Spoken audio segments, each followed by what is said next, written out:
Hello friends, good morning. आज हम कक्षा 4 की हिंदी पाठ 1 पढ़ेंगे। पाठ का नाम है मन के भोले भाले बादल। तो इस कविता को हम आगे पढ़कर देखेंगे कि कवि इस कविता में क्या कह रहे हैं और क्या कहना चाह रहे हैं। झब्बर झब्बर बालों वाले, गुब्बारों से गालों वाले, लगे दौड़ने आसमान में, झूम झूम कर काले बादल। कवि कहते हैं कि बादलों के बाल झब्बरदार हैं, यानी घने हैं। उनके गाल गुब्बारे जैसे हैं और वे आसमान में दौड़ने लगे हैं। वे काले बादल हैं और झूम झूम कर इधर उधर आ जा रहे हैं। कवि आगे क्या कहते हैं यह हम आगे कविता को बढ़ाकर देखेंगे। कुछ जोकर से तोंद फुलाए, कुछ हाथी से सूंड उठाए, कुछ ऊंटों से कुबड़ वाले, कुछ परियों से पंख लगाए। आपस में टकराते रह रहे शेरों से मतवाले बादल, कुछ तो लगते हैं तूफानी, कुछ रह रह कर करते शैतानी। तो यहाँ पे हम इनका अर्थ देख लेंगे। कवि आगे यह कहते हैं कि कुछ बादल जोकर के जैसे पेट फुलाए हुए हैं, तोंद मीन्स पेट फुलाए हैं, और कुछ हाथी से सूंड उठाए हैं। कुछ बादलों के ऊंट जैसे कुबड़ हैं और कुछ के तो परियों के जैसे पंख लगाए हुए हैं। ये सभी बादल आपस में टकरा रहे हैं और ये शेरों से मतवाले बादल लग रहे हैं। कुछ तो लगते हैं तूफानी, कुछ रह रह कर करते शैतानी, कुछ अपने थैलों से चुपके झर झर बरसाते पानी। नहीं किसी के सुनते कुछ भी, ढोलक ढोल बजाते बादल। तो कवि इसमें यह कह रहे हैं कि बादलों के विचित्र रूपों का वर्णन यहाँ पे करते हुए कवि यह कहते हैं कि कुछ बादल बिल्कुल तूफान जैसे लगते हैं। वे रह रहकर शैतानी रूख मतलब अपना रूप अपना रहे हैं, बदल रहे हैं, और अपने थैलों में से झर झर पानी वर्षा दे रहे हैं। कवि कहते हैं कि ये बादल कभी किसी की नहीं सुन रहे हैं, तो ढोलक ढोल बजा रहे हैं। ये आपस में टकरा कर ढोलक ढोल बजा रहे हैं। तो आगे हम कविता को देखेंगे। रह रहकर छत पर आ जाते, फिर चुपके ऊपर उड़ जाते, कभी कभी जिद्दी बन करके बाढ़ नदी नालों में लाते। फिर भी लगते बहुत भले हैं मन के भोले भाले बादल। यहाँ पे कल्पना सिंह इस कविता को लिखे हैं। तो इसका अर्थ हम जान लेंगे। रह रहकर छत पर आ जाते, कवि यह कह रहे हैं कि ये बादल कभी कभी छत पर दिख जाते हैं और फिर उड़ जाते हैं, यानी बादलों में छिप जाते हैं। और कभी कभी जिद्दी बन करके यानी जिद पर अड़ करके इतना पानी बरसाते हैं कि सभी नदी नालों में बाढ़ आ जाती है। कवि कहता है कि इन सब के बावजूद भी ये बादल बहुत अच्छे हैं। ये मन के हमारे भोले भाले बादल हैं।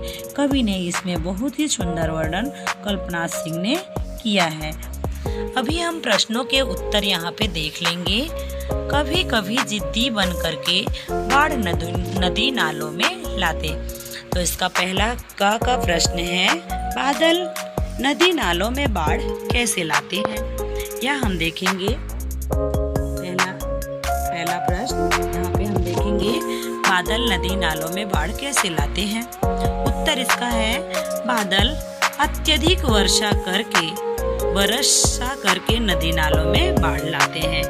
नहीं किसी की सुनते कुछ भी, ढोलक ढोल बजाते बादल। यानी इसका दूसरा प्रश्न है, बादल ढोल कैसे बजाते हैं। तो इसका उत्तर आएगा, बादल आपस में टकरा कर गरजते हैं। उनकी यह गर्जना सुनकर ऐसा लगता है कि वे ढोल बजा रहे हैं।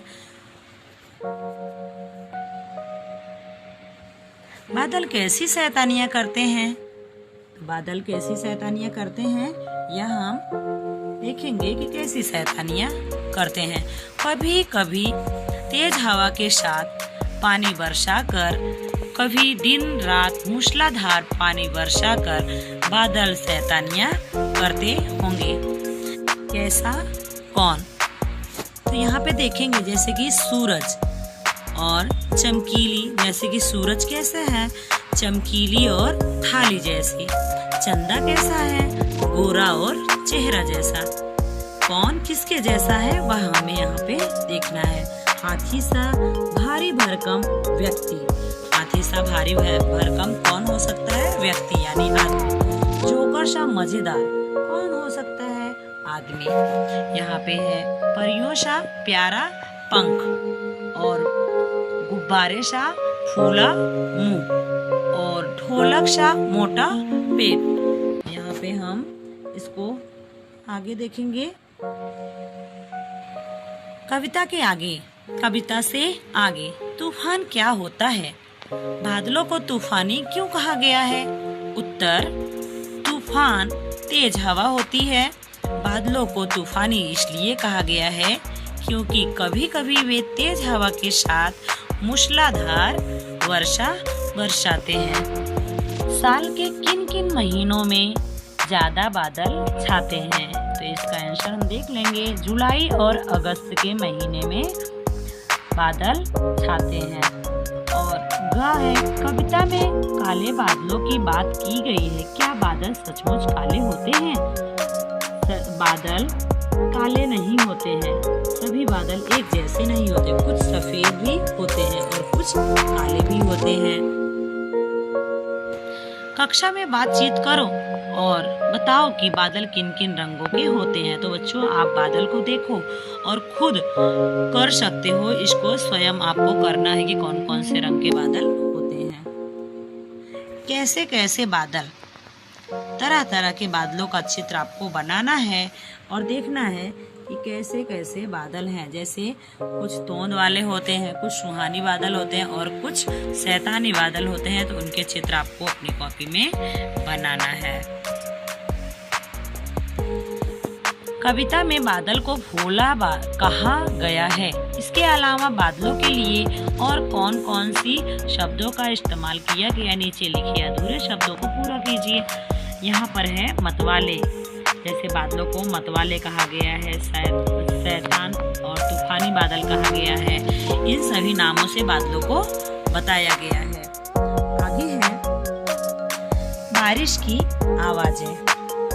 अभी हम यहाँ पे देखेंगे कि बारिश की आवाजें किस तरह की निकलती हैं। तो कुछ अपने थैलों से चुपके झरझर झर बरसाते पानी। पानी के बरसने की आवाज झरझर और पानी बरसने के कुछ और आवाजें आपको लिखना है। जैसे यहाँ पे दिया गया है टप टप टप, छप छप छप, टिप टिप टिप, रिम झिम। तो इस तरह के बारिश की आवाजें निकलती हैं। तो आप अगर और किसी रूप में या फिर और किसी तरह की आवाजें सुने हो तो आप उस तरह की आवाजें लिख सकते हो।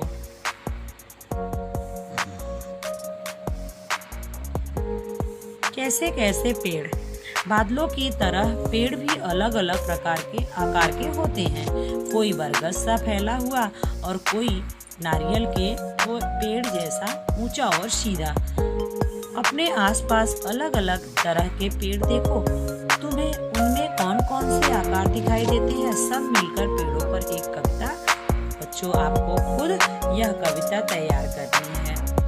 तो आज का वीडियो हम यहीं पर समाप्त करते हैं बच्चों। अगले वीडियो में अगले पार्ट के साथ फिर मिलेंगे।